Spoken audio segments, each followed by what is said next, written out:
Welcome to our channel.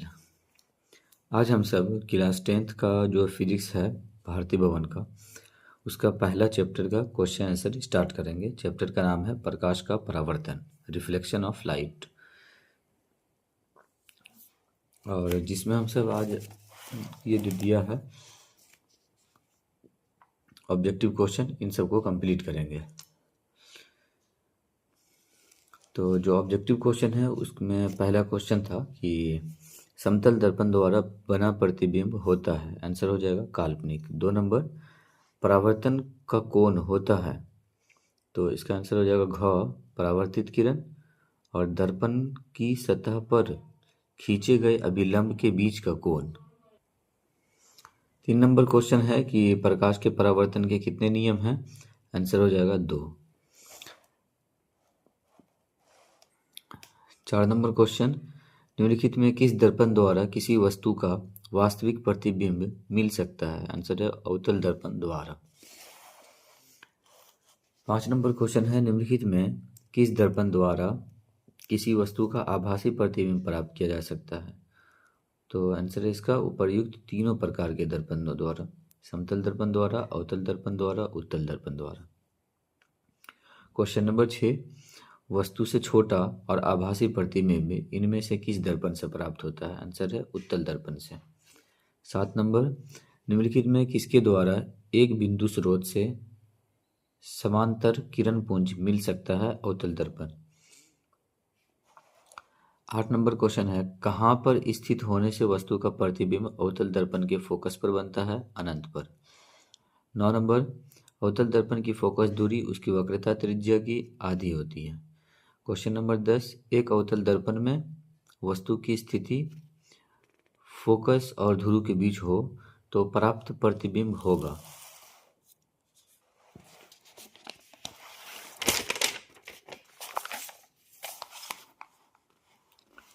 तो answer हो जाएगा आभासी और बड़ा। 11 नंबर क्वेश्चन है, किसी अवतल दर्पण द्वारा आभासी, सीधा और आवर्धित प्रतिबिंब तब बनता है जब वस्तु की स्थिति है दर्पण के ध्रुव और फोकस के बीच। 12 नंबर, मोटर गाड़ी के चालक के सामने लगा रहता है, उत्तल दर्पण। क्वेश्चन नंबर 13, उत्तल दर्पण द्वारा बना प्रतिबिंब होता है, आंसर होगा काल्पनिक और सीधा। 14 नंबर क्वेश्चन है, उत्तल दर्पण द्वारा बना प्रतिबिंब होता है हमेशा सीधा। 15 नंबर, दाढ़ी बनाने में किस प्रकार के दर्पण का उपयोग किया जाता है, अवतल। 16, एक दर्पण से किसी भी दूरी पर रखी एक वस्तु का सीधा प्रतिबिंब ही प्राप्त होता है, दर्पण हो सकता है समतल अथवा उत्तल। 16 का आंसर। 17 नंबर क्वेश्चन है, संबंध F बराबर R/2 सत्य है, तो इसका ग आंसर हो जाएगा उत्तल और अवतल दोनों प्रकार के दर्पणों के लिए।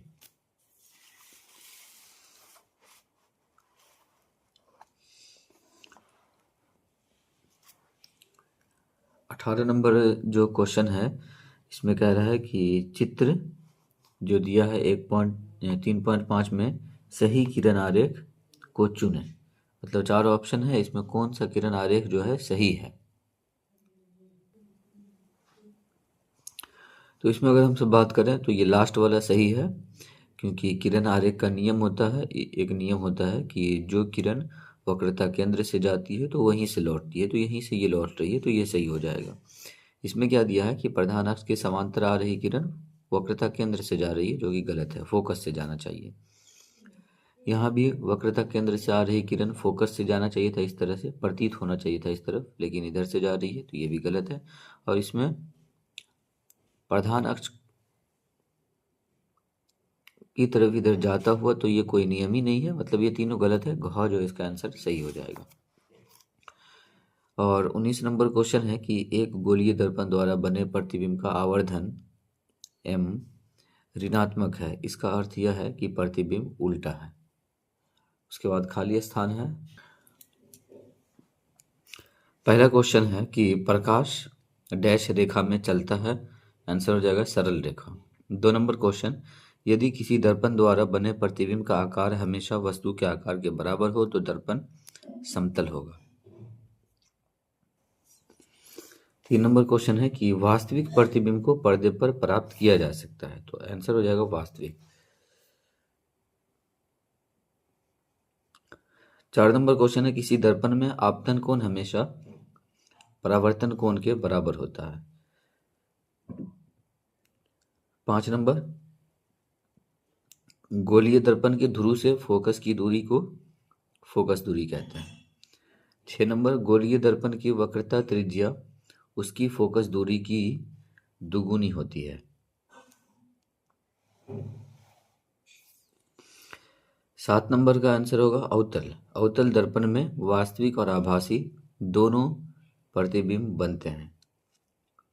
8 नंबर, अवतल दर्पण के द्वारा वास्तविक वस्तु के केवल आभासी प्रतिबिंब ही बनते हैं। और 9 नंबर क्वेश्चन है कि जब कोई किरण दर्पण के फोकस के दिशा में आपतित होता है तो वह परावर्तन के बाद दर्पण के मुख्य अक्ष के समांतर कहलाती है।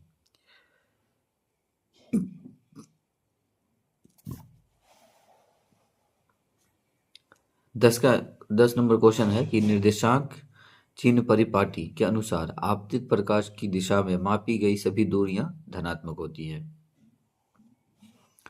11 नंबर है कि ये सभी दूरियां गोलीय दर्पण के ध्रुव से मापी जाती है। 12 नंबर, निर्देशांक चिन्ह परिपाटी के अनुसार अवतल दर्पण की फोकस दूरी ऋणात्मक होती है।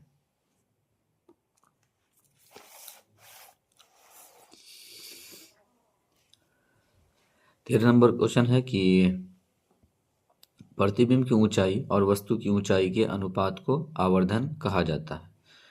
14 नंबर क्वेश्चन, आवर्धन का धनात्मक मान आभासी प्रतिबिंब इंगित करता है। आभासी आंसर होगा आभासी। 15 नंबर, सौर ऊर्जा को संचित करने के लिए अवतल दर्पणों का उपयोग किया जाता है। अवतल दर्पण। 16 नंबर क्वेश्चन है 32 सेंटीमीटर वक्रता त्रिज्या वाले अवतल दर्पण की फोकस दूरी 16 सेंटीमीटर। वक्रता त्रिज्या की आधी होती है फोकस दूरी, तो 32 का आधा 16। 17 नंबर क्वेश्चन, एक बिंदु वस्तु का वास्तविक प्रतिबिंब बन सकता है केवल एक अवतल दर्पण दूरी है। तो इस तरीके से हम सब ऑब्जेक्टिव और खाली स्थान कंप्लीट कर चुके हैं। अब हम सब नेक्स्ट वीडियो में अति लघु उत्तरीय प्रश्न को कंप्लीट करेंगे। यदि यह वीडियो आपके लिए यूजफुल हो तो वीडियो को लाइक करें, शेयर करें, चैनल को भी सब्सक्राइब कर दें अगर सब्सक्राइब नहीं किए हैं तो। मिलते हैं फिर नेक्स्ट वीडियो में।